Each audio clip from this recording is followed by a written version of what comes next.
السلام علیکم ورحمۃ اللہ وبرکاتہ۔ الحمدللہ وکفا وسلام علی عبادہ الذین اصطفیٰ بعد۔ محترم ناظرین، نبی کریم صلی اللہ علیہ وسلم کی شادیوں کو لے کر کے پوری دنیا میں، خاص طور سے ہندوستان میں، ایک طرح سے بعض لوگوں نے واویلا مچا کے رکھا ہے۔ یہ وہ لوگ ہیں جو کسی کے مہرے ہیں، یہ وہ لوگ ہیں جو پیسے لے کر کے یہ سارا کام کر رہے ہیں، یہ وہ لوگ ہیں جو بدقسمتی سے مسلمان گھرانے میں پیدا ہوئے، لیکن دنیا کی چکا چوندھ اور دنیا کی رنگینیوں نے انہیں گمراہ کر دیا ہے، اور پیسے کی لالچ میں نہ صرف انہوں نے اپنا ایمان بیچ دیا، بلکہ اسلام سے پوری طرح سے اپنے آپ کو آزاد بھی کر لیا، اور یہیں پر بس نہیں کیا بلکہ اسلام کے خلاف ہرزہ سرائی کرنے لگے، اسلام کے خلاف بکواس کرنے لگے، اور مسلمانوں کو اسلام سے ہٹانے کے لیے بعض ملکوں سے ایک لمبی سپاری انہوں نے لے لی ہے۔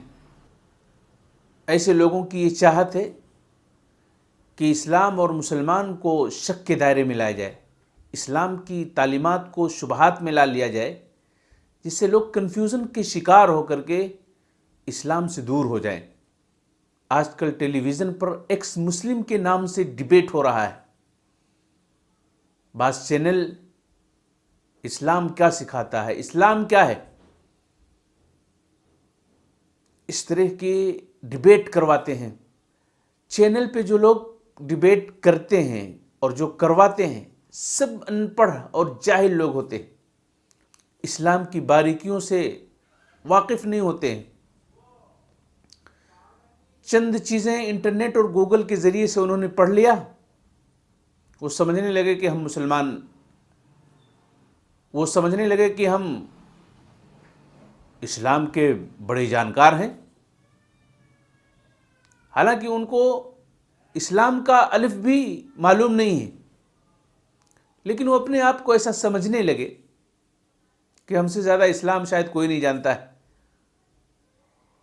یہ خود گمراہ ہیں اور دوسروں کو بھی گمراہیوں کے راستے پر لانے کے لیے رات دن ایک کر کے رکھے ہوئے ہیں۔ ان کے فتنوں میں ایک بڑا فتنہ رسول اللہ صلی اللہ علیہ وسلم کی شادی کو لے کر کے ہے کہ آپ علیہ الصلوۃ والسلام نے اتنی شادیاں کیوں کی۔ محترم ناظرین، آپ علیہ الصلوۃ والسلام نے جو شادیاں کی ہیں، کیا اس مقصد سے کیا ہے معاذ اللہ کہ آپ شہوت پرست تھے، آپ عورت پرست تھے؟ معاذ اللہ ثم معاذ اللہ، ایسا بالکل نہیں تھا۔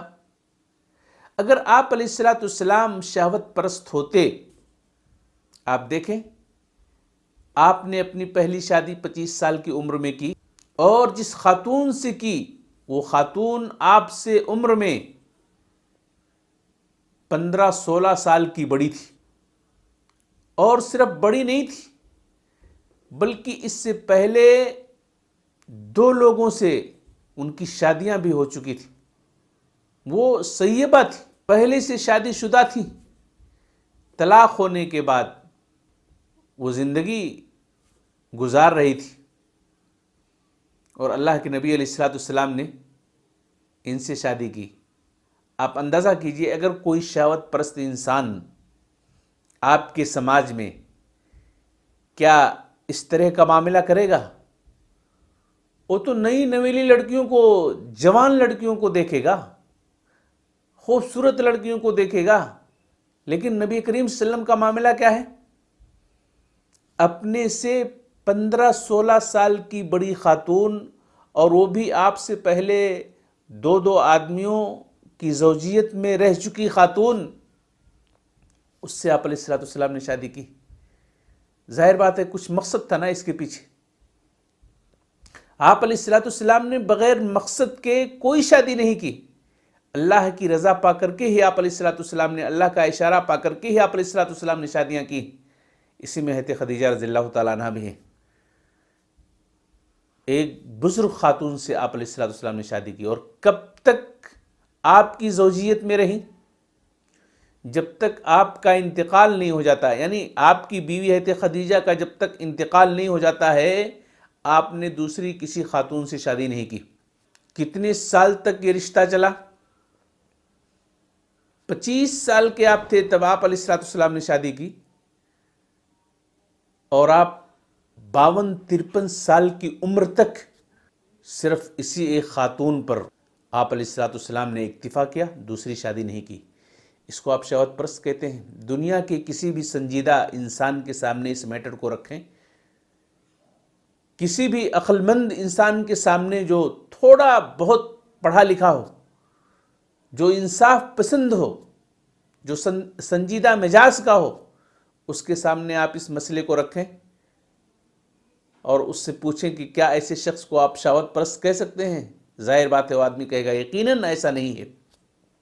آپ علیہ السلام بالکل شہوت پرست نہیں ہے، یہ انسان بالکل شہوت پرست نہیں ہے۔ اگر شہوت پرست ہوتا تو ایک عورت پر، وہ بھی آپ سے کئی سال بڑی، اور وہ بھی آپ سے پہلے 2 آدمیوں سے کی زوجیت میں رہ کر کے آئی ہوئی، ایسے عورت سے شادی کرنا کسی انسان کا، بالکل وہ انسان شہوت پرست نہیں ہو سکتا ہے۔ کوئی بھی سنجیدہ اور انصاف پسند انسان اس بات کو مانے بغیر نہیں رہ سکتا ہے۔ اور پھر ایک واقعے کے ذریعے سے آپ اندازہ کیجئے، ایک صحابی ہیں حضرت جابر رضی اللہ تعالیٰ عنہ، جابر بن عبداللہ رضی اللہ تعالیٰ عنہ، ان کے چہرے پر خوشبو کے نشان تھے۔ آپ علیہ السلام نے ان سے پوچھا کیا تم نے شادی کی ہے؟ حضرت جابر بن عبداللہ رضی اللہ تعالیٰ عنہ نے کہا کہ ہاں۔ آپ نے پوچھا کنواری لڑکی سے یا سیبہ لڑکی سے؟ تو انہوں نے جواب دیا سیبہ لڑکی سے۔ آپ علیہ السلام نے فرمایا کنواری لڑکی سے تم نے شادی کیوں نہیں کی؟ کنواری لڑکی سے شادی کر لیتے۔ یعنی آپ علیہ السلام کے ذہن میں بھی بحیثیت انسان یہ بات تھی کہ مطلقہ اور سیبہ اور بیوہ کے مقابلے میں کنواری لڑکی سے شادی کرنا زیادہ مناسب ہے ایک جوان کے لیے۔ لیکن آپ کی عملی زندگی دیکھیے، آپ کنواری لڑکی سے شادی کرنے کے بجائے آپ کس سے کرتے ہیں؟ ایک مطلقہ خاتون سے کرتے ہیں۔ حضرت خدیجہ وہ بھی اپنی عمر سے کہیں زیادہ بڑی خاتون سے۔ مطلب یہ کہ آپ شہوت پرست نہیں تھے۔ اگر شہوت پرست ہوتے تو کبھی ایسا نہیں کرتے۔ دوسری سب سے بڑی وجہ، یہ جو شادیاں آپ علیہ السلام نے کی، بدبختو تمہیں کیا معلوم؟ تم تو اسلام کے خلاف اسلام دشمنی میں اندھے بنے ہوئے ہو نا۔ تمہیں کیا معلوم ان شادیوں کا مقصد کیا تھا؟ حکمت تعلیم تھی۔ اسلام قیامت تک کے لیے اللہ نے اتارا ہے۔ اسلام کی تعلیمات قیامت کی صبح تک رہنے والی ہیں، اس لیے اسلام میں تمام چیزوں کا سمادھان ہونا چاہیے۔ ان خواتین سے جو شادیاں آپ علیہ السلام نے کیں، اس کے پیچھے بہت بڑے مقاصد تھے۔ ان میں سے ایک مقصد تعلیم تھا۔ آپ دیکھیں آپ علیہ السلام نے ایک خاتون حضرت عائشہ صدیقہ رضی اللہ تعالی عنہا سے شادی کی، کیوں کی معلوم ہے؟ اس لیے کہ لوگ اپنے اپنے مسائل صحابہ سے پوچھ لیتے تھے، لیکن عورتوں کے جو مسائل ہوتے تھے، خانگی جو مسائل ہوتے تھے، میاں بیوی کے جو مسائل تھے، یہ بھی ضروری تھا، کیونکہ اسلام اس کی بھی تعلیم دیتا ہے کہ لوگ اس کے بارے میں بھی نالج رکھیں۔ اگر لوگ ان مسئلوں کے بارے میں نالج نہیں رکھیں گے، کیسے وہ اپنی عبادتیں ادا کریں گے؟ نماز نہ پڑھ سکتے ہیں، نہ طہارت حاصل کر سکتے ہیں، نہ اور کچھ میاں بیوی کے جو مسئلے ہوتے ہیں ان کی جانکاری ہو سکتی ہے، کچھ نہیں انہیں معلوم ہوگا۔ اس لیے علم کی خاطر آپ علیہ السلام نے کن سے شادی کی؟ حضرت عائشہ صدیقہ رضی اللہ تعالیٰ عنہ سے، تاکہ عورتوں کے جو مسائل ہیں حضرت عائشہ رضی اللہ تعالیٰ عنہ سیکھ کر کے اس کو لوگوں کو بتایا کرے۔ حکمت تھی، اللہ رب العالمین کی یہ حکمت تھی، کیونکہ آپ علیہ السلام کی اور جو بیویاں تھیں وہ کافی عمر کی تھی، بڑھاپے کی عمر کو پہنچی ہوئی تھی۔ ایسے موقع پر اسلام کی تعلیمات کو حفظ کر لینا، اس کو ذہن میں محفوظ رکھ لینا، یہ محال ہوتا۔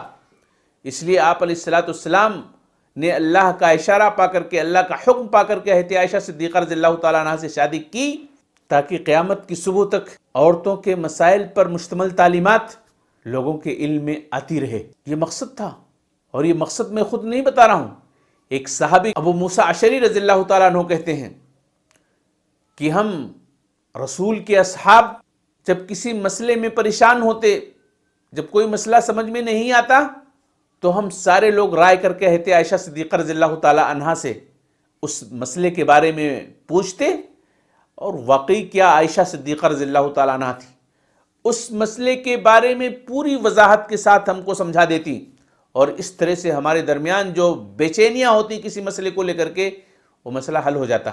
یہ کون کہہ رہا ہے؟ ایک صحابی رسول کہہ رہے ہیں۔ تو حضرت عائشہ صدیقہ رضی اللہ تعالیٰ عنہا سے جو شادی آپ علیہ السلام نے کی، علم کو، شریعت کے احکام کو، اسلام کی تعلیمات کو محفوظ کرنے کے لیے، اس کی حفاظت کے لیے، اس کو لوگوں تک پہنچانے کے لیے، خاص طور سے خواتین کے جو مسائل ہیں، خانگی اور گھریلو جو مسائل ہیں، ان مسائل سے لوگوں کو آگاہی ہو جائے، اس کے لیے آپ علیہ السلام نے ان سے شادی کی۔ اسی طریقے سے آپ علیہ السلام نے ایک خاتون سے اس وقت شادی کی جب ان کے شوہر کو لوگ نبی کریم صلی اللہ علیہ وسلم کا بیٹا سمجھنے لگے، اور یہ پورے اس وقت زمانے میں، زمانے جاہلیت میں، عرب ملکوں میں اس طرح کی باتیں پھیلی ہوئی تھیں کہ اگر کوئی شخص کسی کو اپنا بیٹا بنا لے تو وہ حقیقی بیٹے کے جیسا ہو جاتا ہے، حالانکہ ایسا نہیں ہے۔ آپ خود ذہن پر زور ڈالیے اور اس بات کو سوچئے کہ آپ کسی کو اپنا بیٹا بنا لیں تو کیا سگے بیٹے کے جیسے ہو جائے گا، حقیقی بیٹے کے جیسا ہو جائے گا؟ کبھی نہیں ہو سکتا ہے۔ جو پیدا کیا ہے حقیقت میں وہی اصلی باپ ہے، جس ماں نے پیدا کیا ہے حقیقت میں وہی اصلی ماں ہے۔ کوئی کسی کو ماں بنا لے یا کوئی کسی کو بیٹا بنا لے تو زبانی طور پر تو یہ ہو سکتا ہے، لیکن حقیقی ایسا نہیں ہو سکتا ہے۔ تو حضرت زید، جن کو لوگ رسول اللہ صلی اللہ علیہ وسلم کا بیٹا کہتے تھے، زید ابن محمد، حالانکہ محمد صلی اللہ علیہ وسلم کے بیٹے یہ نہیں تھے، تو اللہ رب العالمین نے اس قانون کو جو زمانے سے چلا آ رہا تھا اور جو عرب ملکوں میں پوری طرح سے پھیلا ہوا تھا اور جس پر روک لگانا مشکل تھا، ممکن ہی نہیں تھا، اللہ نے کیا کیا؟ زید رضی اللہ تعالی عنہ کی جو بیوی تھی حضرت زینب، ان کا طلاق دلوا کر کے اللہ نے حکم دیا کہ محمد الرسول اللہ صلی اللہ علیہ وسلم سے آپ شادی کر لیں۔ چنانچہ اللہ کے نبی علیہ السلام نے حضرت زینب سے نکاح کر لیا۔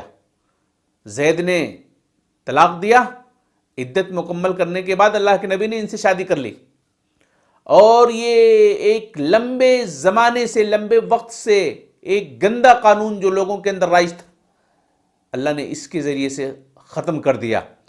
تو شادی کا مقصد آپ علیہ السلام کا تشریع حکمت کے پیش نظر آپ علیہ السلام نے اس طرح کی شادیاں کی۔ اسی طریقے سے آپ علیہ السلام کی شادیوں کی ایک حکمت معاشرتی حکمت تھی، سماج اور معاشرے کو دیکھنا تھا آپ علیہ السلام کو۔ جیسے حضرت ابوبکر صدیق رضی اللہ تعالیٰ عنہ، حضرت عمر فاروق رضی اللہ تعالیٰ عنہ ہیں، انہوں نے اسلام کے لیے کس قدر محنتیں کی، اسلام کے لیے اپنا سب کچھ لٹا دینے والے یہ لوگ، نبی کریم صلی اللہ علیہ وسلم کی زبان سے جنت کی بشارت پانے والے یہ لوگ، انہوں نے اپنی بچیوں کی شادی نبی کریم صلی اللہ علیہ وسلم سے کر کے ایک مضبوط رشتہ آپس میں طے کیا ہے۔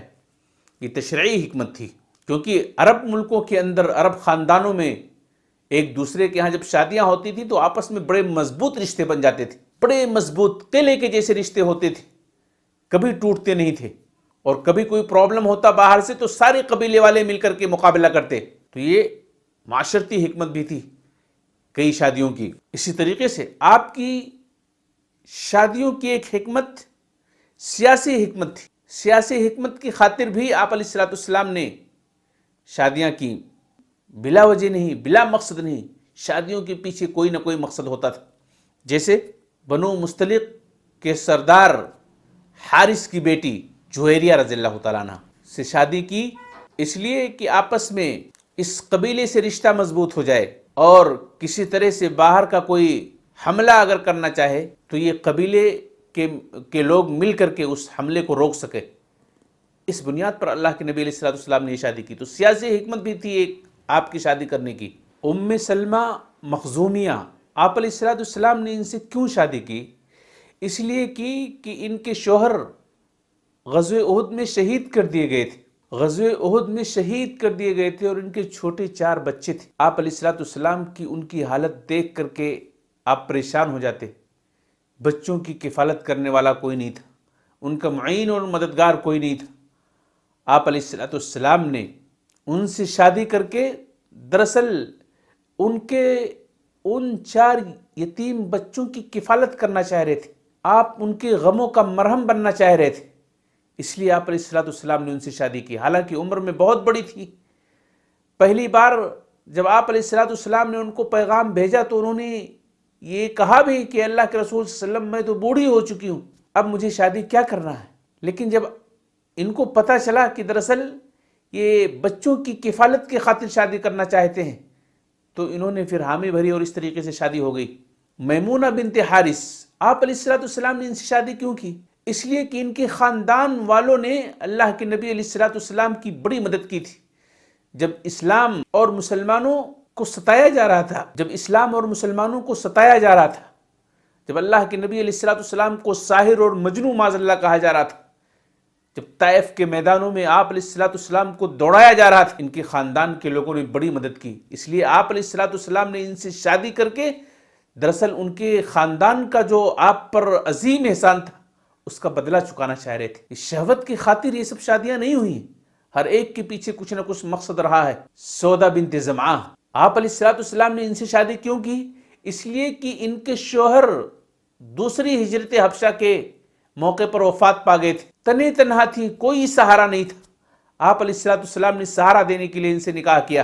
زینب بنت خزیمہ رضی اللہ تعالیٰ عنہ، ان کے شوہر غزوہ بدر میں شہید ہوئے تھے، بیوہ ہو چکی تھی، کوئی نہیں تھا، بڑی مومنہ خاتون تھی، اللہ والی متقیہ اور پرہیزگار خاتون تھی، چونکہ بیوہ ہو چکی تھی، کوئی سہارا نہیں تھا، اللہ کے نبی علیہ الصلوۃ والسلام نے ان کو سہارا دینے کے لیے ان سے نکاح کیا۔ تو آپ علیہ الصلوۃ والسلام نے جتنی بھی شادیاں کی ہیں سب کا مقصد کچھ نہ کچھ خیر کا معاملہ تھا، شہوت پرستی کبھی نہیں تھی، وگرنہ اپنے سے بوڑھی عورتوں سے کبھی نکاح نہیں کرتے آپ علیہ الصلوۃ والسلام۔ کئی سال بڑی عورتوں سے آپ نے نکاح کیا ہے، ایسا کبھی نہیں ہو سکتا۔ آپ دیکھیں ام حبیبہ رضی اللہ تعالیٰ عنہ سے آپ نے شادی کی، ان کے والد ابو سفیان، حضرت ابو سفیان یہ مشہور ہیں اسلام دشمنی میں، سب سے آخر میں مسلمان ہوئے، جب تک مسلمان نہیں ہوئے تھے اسلام اور مسلمانوں کا جینا حرام کر دیا تھا۔ آپ علیہ الصلوۃ والسلام نے ان کی بیٹی سے شادی کر کے ان کا جو غرور تھا، جو گھمنڈ تھا اسلام اور مسلمانوں کے خلاف، جو ان کی نفرت اور عداوت تھی، شادی کرنے کے بعد معاملہ ٹھنڈا ہو گیا، معاملہ بالکل ٹھنڈا ہو گیا، اسلام اور مسلمان پھلنے پھولنے لگے، ان کی جو عداوتیں اور دشمنیاں تھیں ختم ہو گئی۔ یہ کیا معمولی مقصد تھا؟ بڑا مقصد تھا، اور ان سارے مقاصد میں اللہ کے نبی علیہ الصلوۃ والسلام کامیاب بھی ہوئے۔ محترم ناظرین، نبی کریم صلی اللہ علیہ وسلم کی شادیوں کے حوالے سے یہ چند باتیں تھیں جو ہمیں آپ کو بتلانا مقصود تھی۔ دراصل اللہ کے نبی علیہ الصلوۃ والسلام نے ان سے شادیاں کر کے ان کی عزت مقام و مرتبے کو بڑھایا ہے، یہ امہات المومنین قرار پائی ہیں، سارے کی ساری جنتی خواتین ہیں، ان کی اللہ نے عزت کی ہے، تکریم کی ہے، احترام کیا ہے، اور ان میں سے کئیوں سے شادیاں اللہ کے نبی علیہ الصلوۃ والسلام نے اللہ کا حکم اور اشارہ پا کر کے کیا ہے۔ دشمنان اسلام انہیں کیا کہنا ہے کہتے رہیں، اس سے کوئی فرق نہیں پڑتا ہے۔ رسول اللہ صلی اللہ علیہ وسلم کے زمانے میں بھی لوگ تھے، ایسا نہیں کہ آج کے ایک مسلم ٹیلی ویژن پہ ڈیبیٹ کرتے ہیں اس حوالے سے، یہ سلسلہ زمانے سے چلا آ رہا ہے، اس لیے مسلمانوں کو کبیرہ خاطر نہیں ہونا چاہیے، مسلمانوں کو رنج اور غم اپنے اندر نہیں پیدا کرنا چاہیے۔ اسلام کی فطرت میں قدرت نے لچک دی ہے، جتنا ہی دبائیں گے اتنا ہی ابھرے گا۔ کیا آپ کو پتہ نہیں ہے کہ رسول اللہ صلی اللہ علیہ وسلم کے زمانے میں ایک کرسچن مسلمان ہو کر کے رسول کے ساتھ رہتا تھا، کئی سال تک پلا بڑھا کھایا پیا آپ کے ساتھ میں، بعد میں جا کر کے اپنی قوم سے کیا کہتا ہے کہ جو قرآن وغیرہ کی باتیں محمد کرتے ہیں نا، ان کو کچھ بھی پتہ نہیں ہے، تو سب میں لکھ کر کے دیتا ہوں، معاذ اللہ، یہ میں لکھ کر کے دیتا ہوں، اور پھر وہ بتاتے ہیں کہ قرآن کی آیت اللہ نے ایسے نازل کی ہے ویسے نازل کی ہے۔ پھر وہ جب مرا تو اس کا کیا حشر ہوا معلوم ہے؟ قبر اس کو اپنے اندر نہیں لے رہی تھی، زمین نہیں لے رہی تھی، کئی بار اس کو قبر نے پھینک دیا، بالآخر اس کی قوم کے لوگ تنگ آ کر کے اس کو زمین پر ہی پڑا چھوڑ کر کے چلے گئے۔ اس کی لاش کو کوے اور کتوں نے اور درندوں نے اپنی غذا کا ایک ذریعہ بنایا۔ تو ایسے کتوں کی شکل میں، پرندوں کی شکل میں، درندوں کی شکل میں آج بھی اس طرح سے ایکس مسلم یہ پیسوں کی لالچ میں دوسروں کا مہرہ بن کر کے اسلام اور مسلمانوں کے خلاف اس طرح سے ہرزہ سرائیاں کر رہے ہیں، بدگمانیاں پھیلا رہے ہیں، پھیلانے دیں۔ تھوک اپنی گراتے ہیں منہ پر، تھوک اپنی گراتے ہیں منہ پر، چاند سورج پہ تھوکنے والے۔ کوئی کہہ دے یہ ذرا وقت کے شیطانوں سے خاک ہو جاتے ہیں سورج کو بجھانے والے۔ اللہ نے فرمایا یریدون لیطفئوا نور اللہ بافواہہم واللہ متم نورہ ولو کرہ الکافرون، چاہتے ہیں کہ اللہ کے نور کو اپنے منہ سے، اپنے پھونکوں سے بجھا دیں، اللہ اسے تو کمال تک پہنچانے والا ہے۔ اللہ تعالی ہم سب کو صحیح معنوں میں اسلام پر چلنے کی اور اس کے متعلق جو غلط فہمیاں پھیلائی جا رہی ہیں اس کا دندان شکن جواب دینے کی اللہ ہم سب کو توفیق عطا فرمائے۔ آمین یا رب العالمین۔ السلام علیکم و رحمۃ اللہ وبرکاتہ۔